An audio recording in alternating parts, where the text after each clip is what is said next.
Hi, and welcome to Good Deeds. I am Sheryl from Mix 96, and this is brought to you by JustServe.org. If you're looking for a great organization to partner with and make a difference in people's lives in our community, whether it's through volunteering or donations, JustServe.org is a great place to start. Today, we are shining a spotlight on a new nonprofit, Song for Charlie. It was formed out of tragedy. Some parents, Ed and Mary Ternan, lost their son Charlie due to something that can only best be described as a poisoning by the drug cartel, accidentally, but it's something that could happen to anyone. It's a serious and growing problem, and the whole purpose of Song for Charlie is to educate people and get the word out there, especially young people. So here's our conversation, and here's more about Song for Charlie. Okay, so tell us about your son and what an impact he had on your life and about the impact he's now making since. Charlie was a great guy. He was fun-loving and he had a great laugh. He was really good at math and he just really connected his friends all together. He was just a great guy. On May 14th, 2020, he was looking forward to a job interview call and his back was hurting. He'd had a history of back issues. So he went online and got a Percocet, he thought, and it was made of fentanyl and killed him probably within 20 minutes. It's devastating. Yeah, as a parent, I can only imagine. And I think it's important to point out, too, that this could happen to anyone. He was out of town. He had a pre-existing health condition. He was in pain. His doctor was back home. You assume that a product you buy online here in the United States, that it would be legit and just a quick, easy solution to your problem. But that was not the case.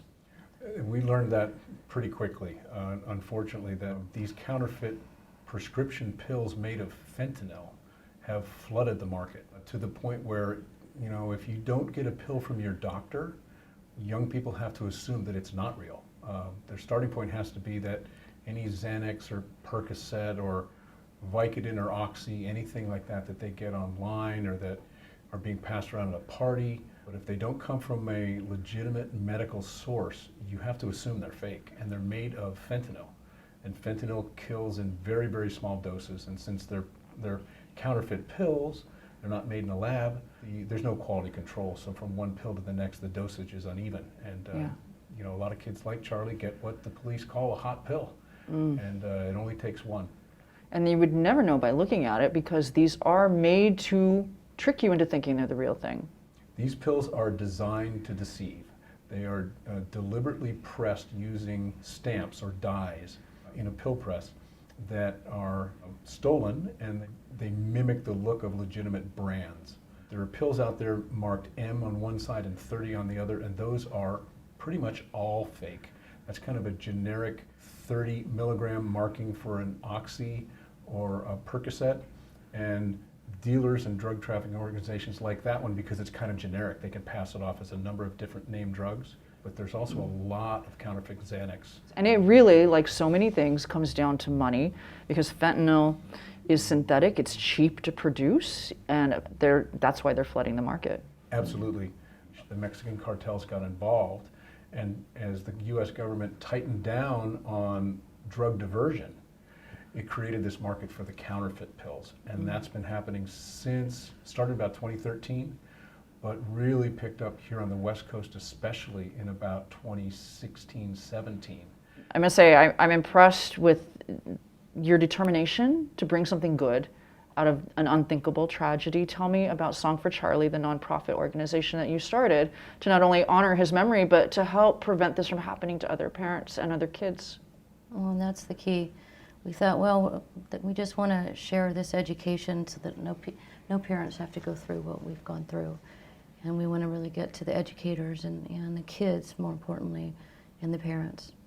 Our mission is to go directly to the kids as much as we can, speak their language, and then get them talking to each other. So where are they? Well, they're on social media, so we're going to do social media campaigns. They're at home and at school, so we want to work with educators and informed parents.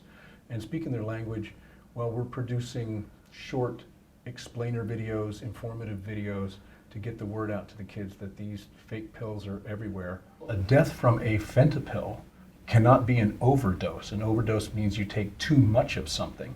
According to medical instructions, one pill at a time, Yeah. and they're dying from it. By definition, that's a poisoning.